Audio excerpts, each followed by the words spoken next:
로마서 강해 설교 오늘 5번째입니다. 우리 지난주 한 주 쉬었는데 오늘 다시 이제 로마서 강해 설교로 돌아왔습니다. 로마서 2장 12절부터 29절까지 있는 말씀입니다. 말씀을 제가 읽겠습니다. 여러분 눈으로 말씀을 잘 따라서 읽으시기 바랍니다. 무릇 율법 없이 범죄한 자는 또한 율법 없이 망하고 무릇 율법이 있고 범죄한 자는 율법으로 말미암아 심판을 받으리라. 하나님 앞에서는 율법을 듣는 자가 의인이 아니요 오직 율법을 행하는 자라야 의롭다 하심을 얻으리니 율법 없는 이방인이 본성으로 율법의 일을 행할 때에는 이 사람은 율법이 없어도 자기가 자기에게 율법이 되나니 이런 이들은 그 양심이 증거가 되어 그 생각들이 서로 혹은 고발하며 혹은 변명하여 그 마음에 새긴 율법의 행위를 나타내느니라. 곧 나의 복음에 이른 바와 같이 하나님이 예수 그리스도로 말미암아 사람들의 은밀한 것을 심판하시는 그 날이라. 유대인이라 불리는 네가 율법을 의지하며 하나님을 자랑하며 율법의 교훈을 받아 하나님의 뜻을 알고 지극히 선한 것을 분간하며 맹인의 길을 인도하는 자요 어둠에 있는 자의 빛이요 율법에 있는 지식과 진리의 모본을 가진 자로서 어리석은 자의 교사요 어린아이의 선생이라고 스스로 믿으니 그러면 다른 사람을 가르치는 네가 네 자신은 가르치지 아니하느냐? 도둑질하지 말라 선포하는 네가 도둑질하느냐? 간음하지 말라 말하는 네가 간음하느냐? 우상을 가증히 여기는 네가 신전 물건을 도둑질하느냐? 율법을 자랑하는 네가 율법을 범함으로 하나님을 욕되게 하느냐? 기록된 바와 같이 하나님의 이름이 너희 때문에 이방인 중에서 모독을 받는도다. 네가 율법을 행하면 할례가 유익하나 만일 율법을 범하면 네 할례는 무할례가 되느니라. 그런즉 무할례자가 율법의 규례를 지키면 그 무할례를 할례와 같이 여길 것이 아니냐. 또한 본래 무할례자가 율법을 온전히 지키면 율법 조문과 할례를 가지고 율법을 범하는 너를 정죄하지 아니하겠느냐.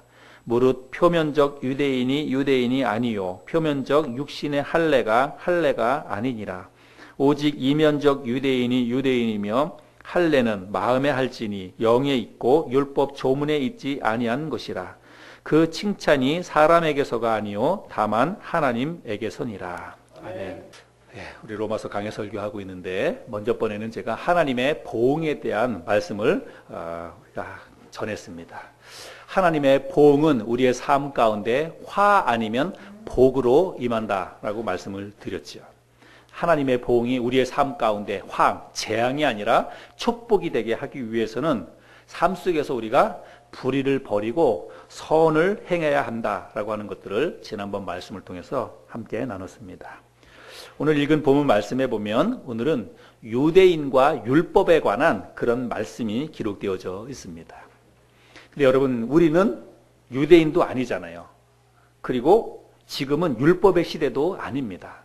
그래서 어찌 보자면 우리는 유대인도 아니고 지금 우리가 살아가는 시대는 은혜의 시대이고 교회의 시대여서 율법하고는 상관없는 그런 시대를 우리가 살아가고 있다 이렇게 생각이 됩니다.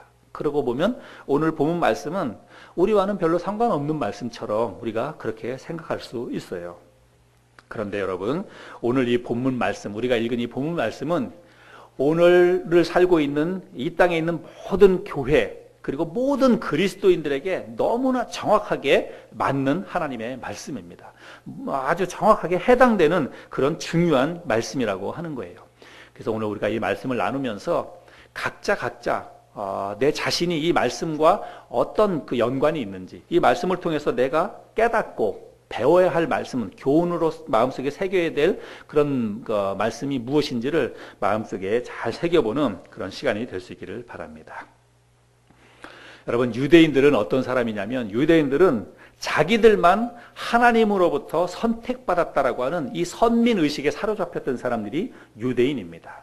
그리고 자기네 조상들이 이제 아브라함도 그렇고 모세도 그렇고 자기네 조상들이 하나님으로부터 이 율법을 받았다고 하는 그래서 이 땅에 있는 다른 사람들보다 자기들만 선택받았고 자기들만 하나님의 말씀을 받은 그런 사람들이라고 하는 이런 특권의식에 사로잡혔던 사람들이 바로 유대인이라고 하는 겁니다. 그런데 누구보다도 유대인이었고 또 누구보다도 율법에 정통했던 사도 바울은 유대인들이 가지고 있었던 선민의식과 특권의식이 잘못되었다라고 하는 것을 일찍이 깨달았습니다. 그래서 사도 바울은 그 유대인들이 잘못된 그런 어떤 선민의식과 특권의식을 바로잡아주기 위해서 그들에게 일일이 편지를 쓰는 거예요. 그래서 편지를 써서 그들에게 가르쳐 줍니다. 이런 것들이 바로 사도 바울이 기록한 서신서들인데 로마서에도 그런 내용이 지금 기록되어져 있다는 것입니다. 우리가 오늘 본문 말씀을 이해하기 위해서는 율법과 유대인의 관계에 대해서 우리가 좀 알아야 합니다. 여러분, 율법이라고 하는 게 뭘까요? 율법이 뭡니까? 여러분들도 교회 생활하면서 아마 율법에 대한 것들을 나름대로 어떤 지식을 가지고 있거나 또 생각을 가지고 있을 겁니다. 여러분, 율법이라고 하는 것은 하나님께서 모세를 통해서 이스라엘 민족들에게 주신 삶의 규범이 율법입니다. 여러분, 잘 요 짧은 정의인데 율법의 개념을 여러분들이 이제 이해를 좀 하셔야 됩니다. 율법은 하나님께서 모세를 통해서 누구에게? 이스라엘 민족에게 주신 삶의 규범입니다. 이 율법은 이제 율법 학자들이 이렇게 연구해 보니까 율법은 가지수가 몇 가지냐면 613가지라고 합니다. 여러분 성경을 보시면서 여러분들이 이게 맞는지 613가지가 맞는지 안 맞는지를 확인해 보시려면 하나씩 세어 보세요. 출애굽기, 레위기 이런 데 나와 있는 그 율법을 여러분들이 하나씩 한번 세어려 보시기 바랍니다. 먼저 이렇게 해놓으신 분이 있어요. 613가지의 조항이 있는데 이 613가지의 조항은 이제 뭐뭐 하라, 지키라 이런 내용의 하라고 하는 그 계명이 248가지라고 합니다. 그리고 365개의 하지 말라, 금하는 명령 이게 365개가 된다고 합니다. 그래서 전체가 613개의 조항으로 되어 있다는 것이죠. 근데 제가 말씀드렸다시피 이 율법은 이스라엘 민족에게 주어진 하나님의 법입니다. 그 당시에 이스라엘 민족만 있지 않았잖아요. 그 당시에 다른 이방 민족들도 있었는데 그들에게는 해당되는 말씀이 아니에요. 오직 하나님께서 유대 민족, 이스라엘 백성들에게만 지키라고 주신 그런 삶의 명령이라고 하는 것입니다. 그러면 왜 그 당시에도 사람들이 많이 있었고 민족들이 많이 있었는데 왜 하나님께서 특별히 유대 민족에게만 그런 법을 주셨을까? 우리가 생각을 해봐야 됩니다. 그 이유는 뭐냐면 하나님께서는 그 당시에 유대 민족을 통해서 완벽한 하나님의 나라를 이 땅에 세우기를 원하셨다는 것입니다. 그래서 한 민족을 선택하신 거예요. 그래서 유대 민족을 선택하셔가지고 그들을 통해서 이 땅에 완벽한 하나님의 나라를 만드시기를 하나님이 원하셨다는 것입니다. 그리고 그걸로 끝이 아니라 하나님께서 만드신 그 완벽한 하나님의 나라 백성 공동체를 통해서 이 땅에 있는 수없이 많은 사람들에게 영적인 영향력을 미치고 하나님의 뜻을 유대민족을 통해서 하나님의 뜻을 전달해주고 실현시키기를 원하셨다는 것입니다. 그래서 한 민족을 먼저 부르시고 그래서 그들을 통해서 그냥 전체적으로 이 땅에 있는 모든 나라, 모든 민족에게 하나님의 그 어떤 영적인 계획, 앞으로 있는 모든 하나님의 계획들을 유대민족을 통해서 알려주기 위해서 그들을 먼저 부르셨다는 것입니다. 그래서 하나님께서 애굽에서 종살이하던 유대 민족을 구원해 내셨습니다. 그리고 하나님께서 약속해 주신 가나안 땅으로 그들을 이주시키는 것입니다. 그래서 가나안 땅에서 하나님이 하실 일은 뭐냐면 하나님 나라 공동체를 그곳에다 세우기를 원하셨다는 거예요. 여러분 제가 일전에도 한번 설명을 드린 것 같은데 어떤 한 나라가 형성이 되기 위해서는 우리가 그 한 나라를 국가라고 하는데 국가가 형성되기 위해서는 적어도 3가지 요소가 필요합니다.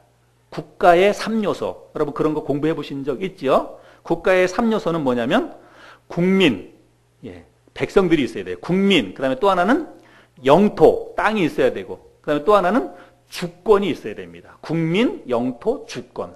자, 그런데 여러분 이거 보세요. 하나님께서 애굽에서 종살이하던 이스라엘 민족을 불러내셨어요. 그들이 국민입니다. 그리고 그들을 어디로 인도하셨냐면 하나님이 예비해 두신 가나안 땅으로 인도하셨습니다. 그 가나안 땅이 영토예요. 이제 두 가지 요소가, 하나님 나라가 형성되기 위해서 두 가지 요소가 충족이 되었습니다. 그럼 마지막 하나는 뭐예요? 주권입니다. 그래서 이 주권이 뭐냐면 바로 법이에요. 법. 그래서 하나님께서 그들에게 이 하나님 나라를 형성하기 위해서 허락해 주신 그 법, 그 주권, 그게 뭐냐면 바로 율법이라고 하는 것입니다. 그런데 여러분, 이 한 나라가 형성되기 위해서 국민이 있어야 되고 영토가 있어야 되고 주권이 있어야 되는데 이 세 가지 요소가 다 중요하지만 그 가운데서 여러분 가장 중요한 게 뭘까요? 국민, 영토, 주권. 예, 이 세 가지 요소 가운데서 가장 중요한 게 뭘까요? 국민일까요? 영토일까요? 예. 물론 국민이 있어야 됩니다. 그래야 뭐 나라가 형성이 되는 거니까. 또 땅도 있어야 됩니다. 그러나 여러분 한번 생각해 보세요. 여기 국민도 있고 땅도 있습니다. 그런데 법이 없다고 한번 생각해 보세요. 법이 없다면 어디부터 어떤 사람이 그 나라의 백성이 되는지, 또 그 나라의 영토가 어디에서부터 어디까지가 되는지 이런 걸 모든 규범하는 게 뭐냐면 그게 바로 법입니다. 그리고 국민이 있고 땅이 있는데 그 사람들이 각자 자기 마음대로 살아요. 각자 자기가 원하는 대로 그냥 자기 마음대로 삽니다. 여러분 그런 나라는 존재할 수가 없어요. 그런 나라는 무법천지가 돼가지고 그런 나라는 계속해서 존속되어질 수가 없다라고 하는 것입니다. 그래서 그 무엇보다도 중요한 거는 법이에요.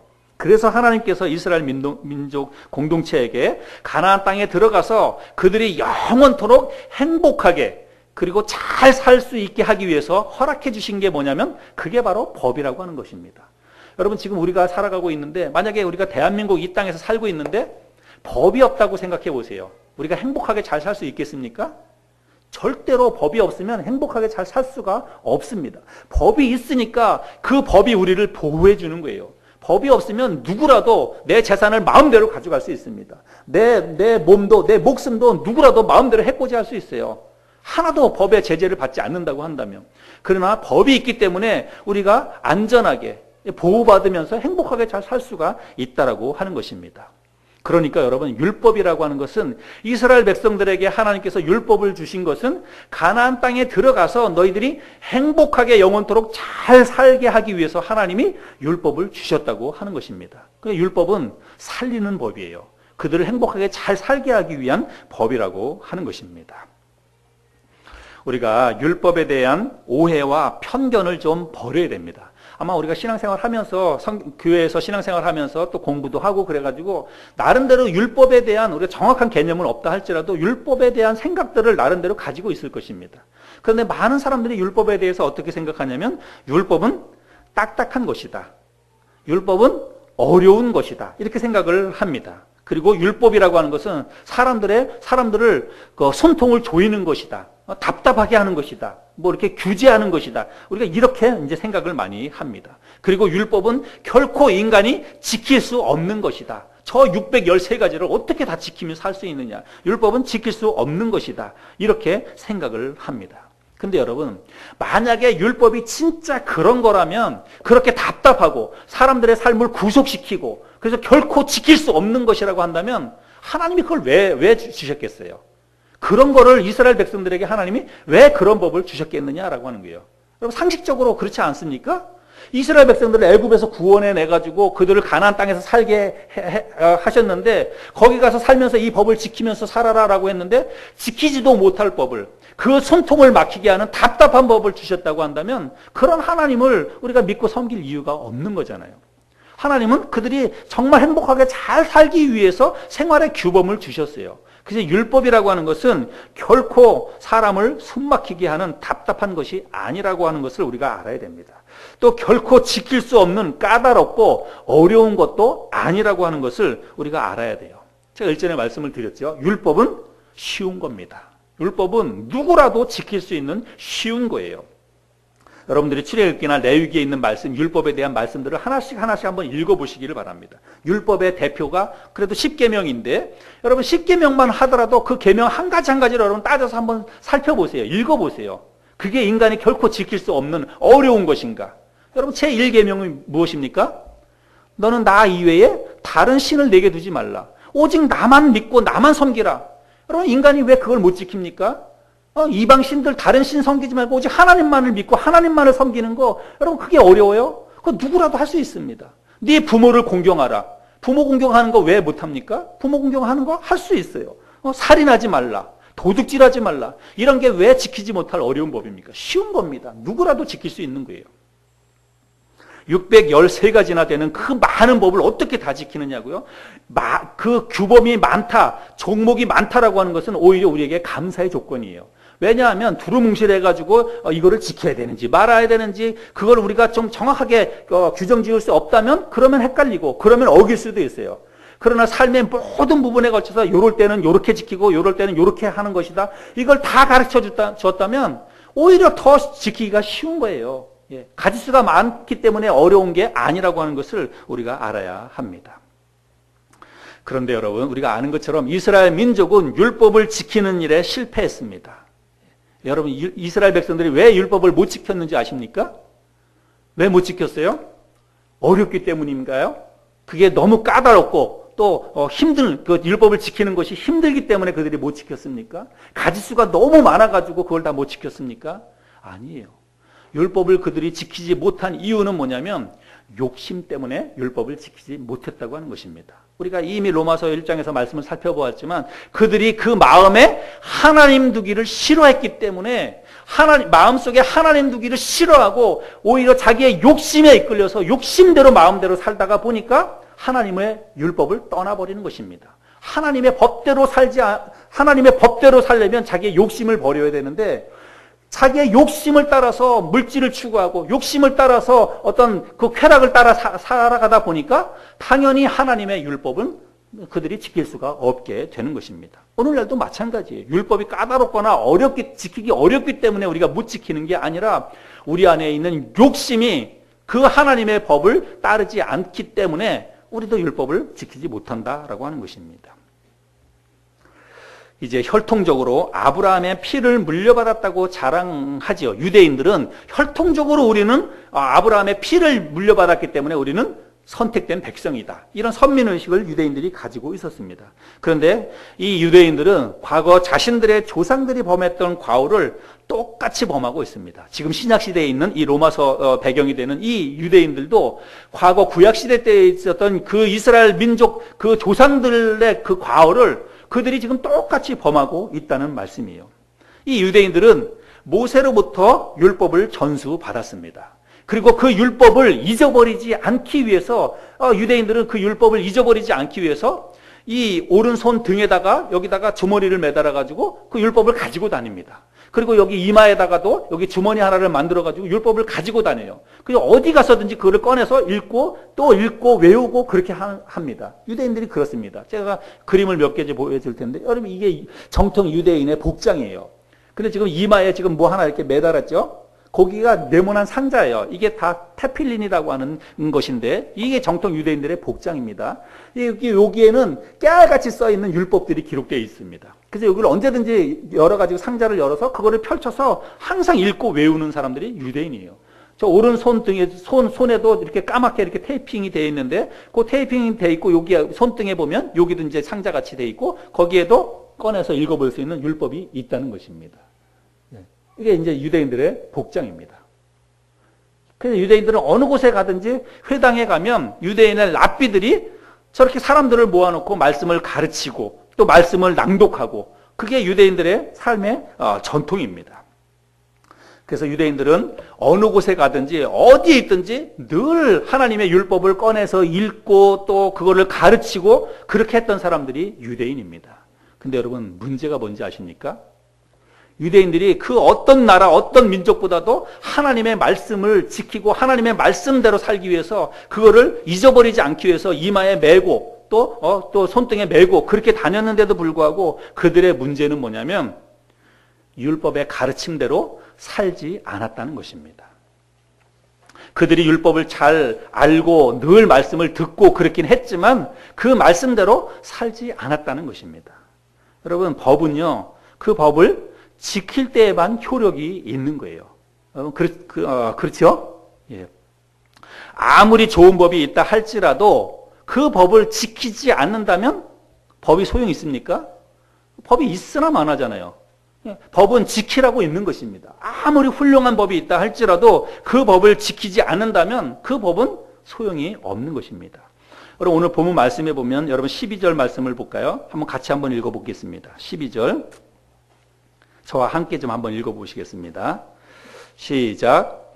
무릇 율법 없이 범죄한 자는 또한 율법 없이 망하고 무릇 율법이 있고 범죄한 자는 율법으로 말미암아 심판을 받으리라. 이 말씀이 조금 어려운 말씀인데 제가 쉽게 예를 들어서 여러분 설명을 드려보겠습니다. 횡단보도가 있는데 횡단보도에는 반드시 파란불이 들어올 때 건너야 돼요. 근데 어떤 두 사람이 횡단보도에 빨간불이 들어왔는데 두 사람이 횡단보도를 건너다가 둘이 다 차에 치여 죽었습니다. 한 사람은 그 횡단보도에 빨간불이 들어왔을 때 건너서는 안 된다라고 하는 그 법을 모르는 사람입니다. 전혀 그런 법에 대해서 들어보지도 못한 사람이에요. 법을 모르는 사람입니다. 여러분 법을 모르는 사람이 횡단보도에 빨간불이 들어왔을 때 건너다가 치여서 죽었어요. 그러면 물론 그거는 억울한 일이기도 하겠지만 어쩔 수 없어요. 몰라서 그랬으니까. 그거는 그냥 그 사람이 무지했기 때문에 자기가 그 무지 때문에 죽은 것입니다. 근데 여러분 또 한 사람은 횡단보도에 빨간불이 들어오면 절대로 건너면 안 된다는 그 법을 아는 사람입니다. 근데 그 법을 아는 사람이 그 빨간불에 건넜어요. 무단횡단한 거죠. 그러다가 죽었습니다. 그런데 여러분 이 사람은요 살 기회가 있었던 사람입니다. 그 법만 잘 지켰으면 그 사람은 그렇게 억울하게 죽지 않아도, 억울한 것도 아니죠. 그 법을 잘 지켰다면 그 사람은 결코 죽지 않을 사람이었어요. 그런데 그가 법을 어겼기 때문에 그가 죽임을 당한 것입니다. 이게 바로 율법을 아는 사람이 알면서도 그 율법을 어겼기 때문에 율법으로 말미암아 심판을 받았다라고 하는 그 말씀의 내용입니다. 13절 말씀에 하나님 앞에서는 율법을 듣는 자가 의인이 아니요 오직 율법을 행하는 자라야 의롭다 하심을 얻으리니 라고 말씀하고 있습니다. 여러분 이 말씀이 그거예요. 율법을 내가 압니다. 횡단보도에 빨간불이 들어왔을 때는 절대로 건너지 말아야 한다는 그 율법을 알아요. 근데 아는데도 불구하고 내가 그거를 어기고 건너갔다라고 한다면 그건 내가 율법을 어겼기 때문에 그 율법의 심판을 내가 받는 것입니다. 그래서 율법이라고 하는 것은 아는 것이 중요한 것이 아니라 그 율법을 행하는 것이 중요하다라고 말씀을 하고 있습니다. 이스라엘 백성들은 이 율법의 가르침대로 살지 않았습니다. 그들이 율법은 누구보다도 잘 압니다. 하나님으로부터 율법을 받았기 때문에 항상 그거를 읽고 다니고 항상 외우고 다니고 항상 랍비를 통해서 배웠습니다. 그래서 그 율법의 가르침을 너무나 잘 알아요. 613가지의 계명을 그들은 다 외우고 있습니다. 다 알고 있어요. 그런데 문제는 뭐냐면 그 알고 있는 율법대로 살지 않는 것입니다. 그래서 이렇게 살지 않는 그 유대인들에 대해서 사도 바울이 뭐라고 얘기하냐면 17절부터 23절까지 보면 사도 바울이 그런 유대인들을 향해서 이렇게 이야기합니다. 유대인이라 불리는 네가 율법을 의지하며 하나님을 자랑하며 율법의 교훈을 받아 하나님의 뜻을 알고 지극히 선한 것을 분간하며 맹인의 길을 인도하는 자요 어둠에 있는 자의 빛이요. 이거 다 지금 유대인들을 그 지칭해서 하는 말이죠. 율법에 있는 지식과 진리의 모본을 가진 자로서 어리석은 자의 교사요 어린아이의 선생이라고 스스로 믿으니 그러면 다른 사람을 가르치는 네가 네 자신은 가르치지 아니하느냐? 도둑질하지 말라 선포하는 네가 도둑질하느냐? 간음하지 말라 말하는 네가 간음하느냐? 우상을 가증히 여기는 네가 신전 물건을 도둑질하느냐? 율법을 자랑하는 네가 율법을 범함으로 하나님을 욕되게 하느냐. 이 유대인들은 율법에 대해서 너무나 잘 알고 있었지만 또 잘 알 뿐만이 아니라 다른 사람들에게 그렇게 살아야 된다고 가르칩니다. 다른 사람들에게 이 율법이 이러니까 당신들도 이렇게 살아야 됩니다. 가르쳐요. 그런데 정작 자기가 알고 있고 남은 그렇게 가르치지만 자기는 그렇게 살지 않는 것입니다. 그래서 사도 바울은 그렇게 사는 것이 하나님을 욕되게 하는 것이다 이렇게 이야기를 하고 있습니다. 사도 바울은 또 28절 말씀에도 보면 무릇 표면적 유대인이 아니요 표면적 육신의 할례가 아니니라 이렇게 말씀하고 있죠. 이거는 뭐냐면 너희가 혈통적으로 유대인이라고 이야기하는데 혈통적으로 아브라함의 피를 물려받은 것은 맞다. 그러나 혈통적으로 아브라함의 피를 물려받았다고 해가지고 다 유대인이 아니라고 하는 것입니다. 또 여기 너희가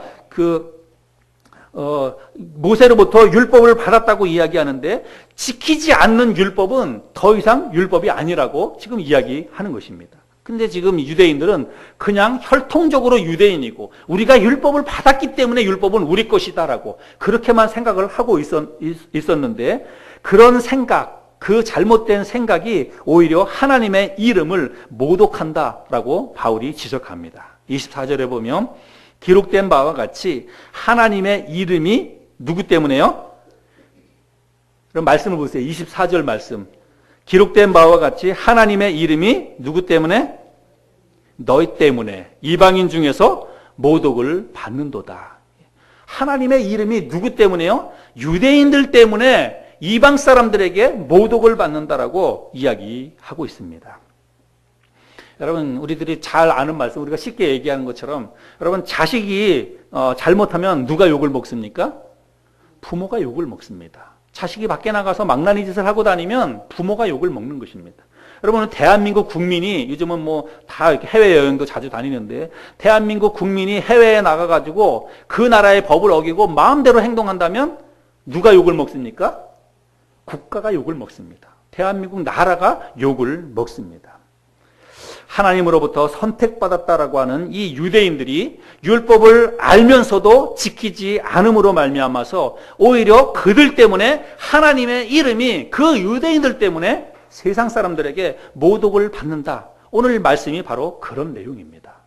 유대인들은 오히려 자기네들이 선택받았다고, 오히려 자기네들이 하나님으로부터 오직 우리 민족만 하나님의 말씀을, 율법을 받은 민족이다라고 하는 그런 특권의식 속에 사로잡혀 있었지만 사도 바울은 그런 너희가 말씀을 알고 있고 말씀을 남은 가르치지만 정작 너희가 그 말씀대로 살지 않기 때문에 너희 때문에 하나님의 이름이 오히려 모독을 당하고 있다. 그렇게 이야기하고 있습니다.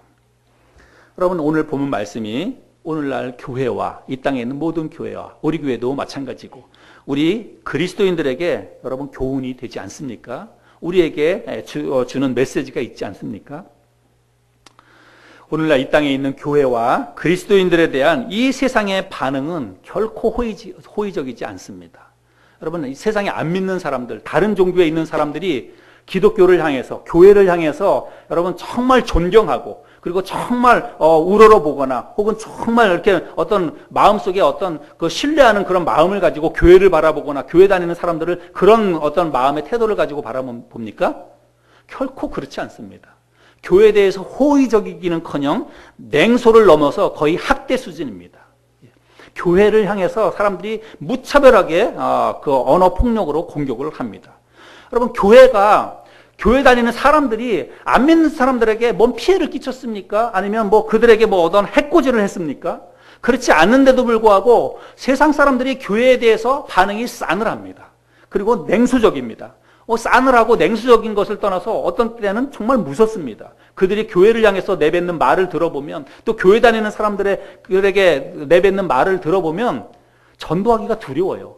내가 목사다, 내가 교회 다니는 성도다라고 이야기하면서 교회 한번 와보세요 이렇게 이야기하기가 꺼려진다는 것입니다. 주저주저해요. 세상 사람들의 반응이 그렇습니다. 근데 여러분, 그거를 우리가 세상 사람들의 탓을 할 수 있을까요? 세상 사람들이 잘못 생각한다라고, 그들이 오해했다라고 우리가 그렇게 생각할 수 있을까요?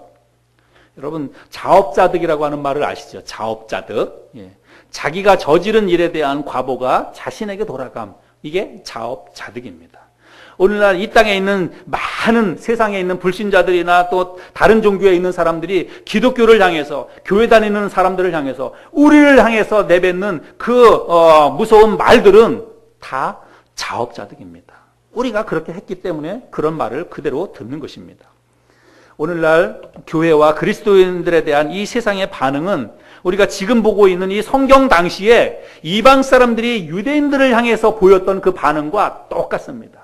그 당시에 이방 사람들이 유대인들을 향해서도 그런 생각을 가지고 있었고 그렇게 공격을 했습니다. 저들은 항상 근엄하고 항상 거룩한 것 같고 항상 자기들만 잘났고 똑똑한 것 같고 자기들만 하나님의 백성이라고 이야기하는데 실제 삶을 보면 전혀 그렇지 않은 거예요. 그러니까 그 사람들이 그들을 보고 조롱하고 멸시하고 오히려 그들이 믿는 하나님을 모독하는 그런 일들이 그 당시에 있었다는 것입니다. 그런데 여러분 오늘날 교회를 향한 오늘날 그리스도인들을 향한 이 세상의 반응이 똑같다라고 하는 것입니다. 왜 그럴까요? 오늘날 교회와 그리스도인들이 하나님의 말씀대로 살지 않기 때문입니다. 여러분 우리가 하나님의 말씀은 세상 사람들보다 우리가 훨씬 더 많이 알지요. 교회 다니는데 우리가 뭘 모릅니까? 세상 사람들에 비해서 우리가 하나님 말씀 너무나 잘 알죠. 그런데 하나님 말씀을 우리가 너무 잘 알고 있고 또 하나님 말씀을 수시로 듣습니다. 적어도 일주일에 한 번씩 교회 와서 하나님의 말씀을 들어요. 말씀을 듣고 말씀을 잘 압니다. 여기 말씀을 듣기만 하고 행하지 않는다는 것은 듣는 것은 안다는 것입니다. 우리가 하나님의 말씀을 너무나 잘 알고 있는데 문제는 뭐냐면 그 말씀대로 살지 않는 것입니다.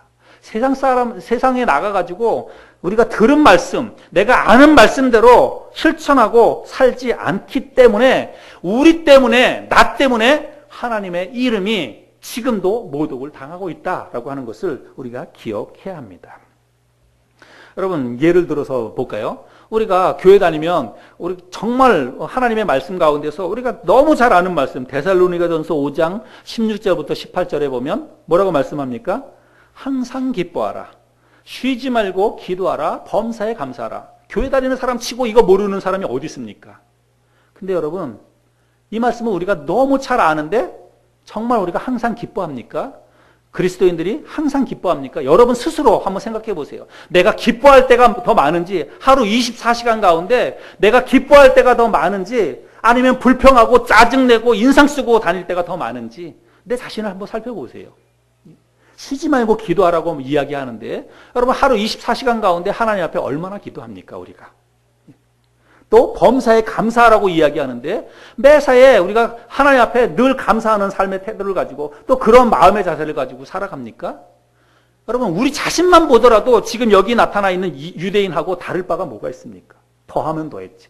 우리가 이런 말씀 너무 잘 압니다. 내 이웃을 내 몸처럼 사랑하라 이렇게 이야기합니다. 그러나 아주 작고 사소한 문제 때문에 이웃 사람들하고 다툼을 벌입니다. 주차 문제 때문에 그러기도 하고 또 뭐 어떤 쓰레기 문제 때문에 그러기도 하고 층간 소음 때문에 그러기도 하고 우리도 안 믿는 사람하고 살아가는 그 삶의 현장에서는 다를 바가 하나도 없어요. 그러나 성경은 우리에게 뭐라고 얘기합니까? 네 이웃을 내 몸같이 사랑하라고 이야기하고 있고 오른뺨을 맞거든 왼뺨도 돌려달라고 이야기합니다.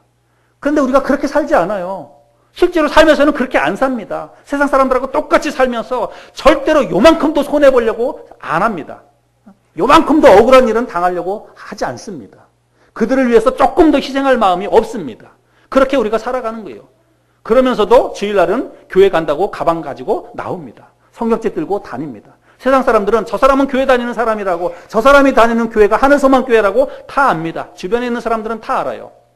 그런데 우리가 실제로 삶 속에서는 들은 말씀대로 살지 않는 거예요. 그러면 그 사람들이 우리를 향해서 뭐라고 얘기하겠습니까? 그 사람들이 내가 믿는 하나님에 대해서 어떤 생각을 가지고 있겠습니까? 이건 너무나 자명한 이야기입니다. 오늘 우리는 이 말씀을 우리 자신에게, 내 자신에게 이 말씀을 적용해야 합니다. 여러분, 우리 때문에, 나 때문에 거룩하신 하나님의 이름이 영광을 받을 수도 있지만 반대로 나 때문에 그 존귀하신 하나님이 이 땅을 만드신 창조주 하나님의 이름이 나 때문에 사람들에게 모독을 당할 수 있다라고 하는 것을 생각해야 돼요. 이건 너무나 무섭고 끔찍한 일 아닙니까? 우리가 나 때문에 우리 아버지가 세상 사람들에게 멸시를 받고 조롱을 받아도 견딜 수 없이 불효를 저지른 것 때문에 견딜 수 없는 고통이 우리에게 있지 않습니까? 내가 잘못한 것 때문에 왜 우리 아버지가 욕을 먹고 왜 우리 어머니가 욕을 먹어야 됩니까? 내가 만약에 그렇게 했다면 부모에게 우리가 정말 그 큰 죄책감을 가질 수밖에 없을 것입니다. 그러나 하나님을 향해서도 우리가 그런 마음을 가져야 됩니다. 눈에 안 보이지만 하나님이 어떤 분이십니까?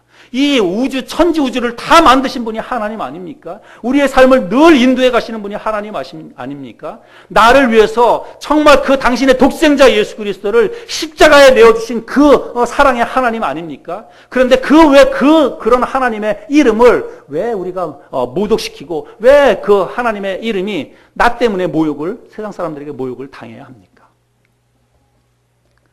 교회가 하나님을 믿는다고 하는 그리스도인들이 성경의 가르침대로 살지 않는다면 세상 사람들은 누구를 욕합니까? 내가 믿고 있는 하나님을 모독합니다. 내가 믿고 있는 하나님을 우습게 여긴다라고 하는 것입니다. 한 10몇 년 전에 그 캐톨릭에서 네타시오라고 하는 그 캠페인을 벌였죠. 지금도 캐톨릭에서는 미사 때마다 제가 캐톨릭 미사를 직접 드리진 않았지만 텔레비전이나 이런 걸 통해서 보면 캐톨릭에서는 미사 드릴 때 처음에 그렇게 합니다. 지금도 가슴을 때리면서 내 탓이요, 내 탓이요, 내 큰 탓이요. 그렇게 하면서 처음에 기도를 합니다. 근데 여러분, 실제로 우리가 내 탓이라고 이 세상이 이렇게 불의하고 이 세상에 있는 그런 안 좋은 그런 모든 것들이 사실은 내 탓이라고 그렇게 우리가 가슴을 치면서 입술로 고백하는 게 중요한 게 아니라 실제로 삶의 현장 속에서 우리가 그런 삶을 살아야 합니다. 그리스도인들이 정말 말씀을 들었다고 한다면 내 욕심을 내려놓고 나보다 남을 위한 삶을 살아야 되고 정말 나로 인해서 혹시라도 존귀하신 하나님의 이름이 하나님의 영광이 땅바닥에 떨어지고 세상 사람들이 하나님을 우습게 여기는 그런 일이 있지 않을까 생각하면서 우리가 정말 말씀대로 진실하게 그리고 거룩하게 그리고 성실하게 세상 사람들에게 그런 삶의 모습으로 우리가 살아가야 한다는 것입니다. 정직하게 살아야 돼요. 여러분 사업을 하더라도 조금 돈을 덜 벌더라도 정직하게 사업을 하셔야 됩니다. 직장에서도 물론 나도 피곤하고 힘들다 할지라도 여러분 요령 피우고 깨부리고 그렇게 직장 생활해서는 안 됩니다. 적어도 내가 그리스도인이라고 한다면 적어도 내가 교회 다니는 사람이라고 하는 것을 사람들이 안다면 내가 어느 교회 집사고 장로고 그런 것이라고 하는 것을 내 주위에 있는 사람들이 다 안다면 여러분 우리는 정말 정직하게 살아야 돼요. 정말 성실하게 살아야 됩니다. 세상 사람들에게 좀 손해보더라도 늘 다른 사람을 먼저 배려하고 그 다른 사람들의 유익을 먼저 생각하며 그렇게 살아야 됩니다. 내가 교회 다니는 것을 다 공개하고도 교회는 다닌다고 이야기하면서도 전혀 그런 삶을 살지 않으면 세상 사람들이 하나님을 우습게 여깁니다. 네가 믿는 하나님 별거 없구나. 그렇게 생각을 한다는 것입니다. 표면적 유대인이 아닌 것처럼 여러분 그저 교회만 다닌다고 해서 다 그리스도인이 아니다라고 하는 것을 여러분 기억하시길 바랍니다. 여러분이 오늘 교회 예배당 문을 들어와서 예배를 드리고 나간다고 한다면 여러분 실제로 나가서 일주일 동안은 정말 그리스도인다운 삶을 살기 위해서 투쟁해야 돼요. 그냥 아무 생각 없이 살아서는 안 됩니다. 정말 들은 말씀은 듣기만 하고 주일날 와서 말씀 듣고 은혜 받았다, 축복 받았다, 문 열고 나가는 순간 다 잊어버리고 산다면 여러분 우리는 말씀을 듣기만 하는 사람이에요. 오늘 말씀에서 뭐라고 얘기하고 있습니까? 말씀을 듣기만 하고 행하지 아니하는 사람은 오히려 그것 때문에 하나님의 이름이 모독을 당한다. 여러분 우리가 이걸 잘 기억해야 됩니다. 우리가 내가 말씀을 듣기만 하고 행하지 않는다고 한다면 나 때문에 하나님의 이름이 세상에서 모독을 당한다라고 하는 것을 여러분 기억을 하시기를 바랍니다. 이 땅에 있는 모든 그리스도인들은 하나님 나라의 대사입니다. 여러분 저를 좀 따라해 보시기 바랍니다. 나는 더 크게 나는 하나님 나라의 대사다. 여러분 대사가 뭔지 아시죠? 한 국가를 대표해서 다른 나라에 가가지고 그 국가를 대표하는 사람이 대사입니다. 그럼 우리는 이 땅에서 하나님 나라의 대사예요. 세상 사람들이 눈에 안 보이는 하나님을 세상 사람들이 어떻게 압니까? 여러분 교회 안 다니는 사람들이 하나님 말씀, 성경 말씀 모르는 세상 사람들이 하나님을 어떻게 알아요? 하나님 모릅니다. 하나님 말씀이 뭔지도 몰라요. 누구를 통해서 하나님을 보는 겁니까? 교회 다니는 그리스도인들을 통해서 하나님을 보는 것입니다. 내가 바로 여기 계시는 여러분들이 바로 하나님 나라의 대사예요. 우리는 다 대사입니다. 그래서 내가 어떻게 사느냐에 따라서 하나님의 이름이 사람들에게 칭찬을 받고 존귀하게 될 수도 있고 내가 어떻게 믿고 어떻게 신앙생활 하느냐에 따라서 사람들이 하나님에 대해서 모독을 할 수도 있다라고 하는 것을 여러분 잘 기억하시기를 바랍니다. 저와 여러분들이 오늘 이 함께 나눈 말씀을 잘 기억하고 그저 표면적 유대인이 아니고 그저 그들이 율법을 받았다고 해가지고 그 받았다고 하는 그 율법이 그들의 신앙을 지켜주는 게 아니라고 하는 것을 여러분 기억하셔야 됩니다. 교회만 왔다 갔다 하고 하나님 말씀 성경책 가지고 있고 성경책 말씀 알고 있고 여러분 그게 다가 아니라는 것입니다. 교회 다니다 하면 그리고 성경 말씀을 안다고 하면 우리는 이 말씀대로 살아야 됩니다. 이 말씀대로 살기 위해서 우리가 부단히 투쟁해야 돼요. 그 삶의 현장은요 전쟁터입니다. 그냥 뭐 돈 벌기 위한 전쟁터가 아닙니다. 영적인 전쟁터예요. 내가 하나님 말씀대로 살지 아니하면 하나님의 이름이 그 순간엔 땅바닥에 떨어지는 것입니다.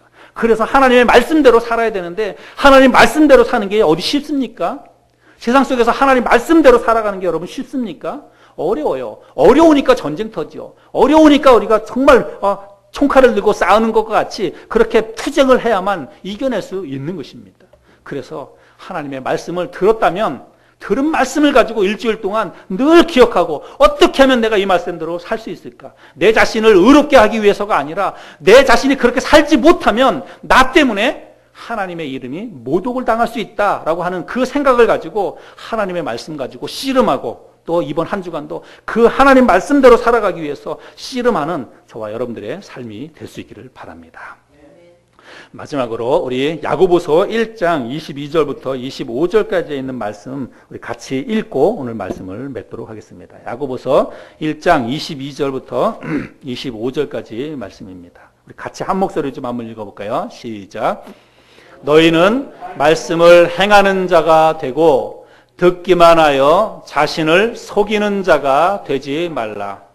누구든지 말씀을 듣고 행하지 아니하면 그는 거울로 자기의 생긴 얼굴을 보는 사람과 같아서 제 자신을 보고 가서 그 모습이 어떠했는지를 곧 잊어버리거니와 자유롭게 하는 온전한 율법을 들여다보고 있는 자는 듣고 잊어버리는 자가 아니요 실천하는 자니 이 사람은 그 행하는 일에 복을 받으리라. 저와 여러분들이 말씀을 듣고 잊어버리는 자가 아니라 말씀을 듣고 실제로 삶 속에서 그 말씀을 실천하며 살아가는 저와 여러분들이 될 수 있기를 바랍니다. 기도하겠습니다.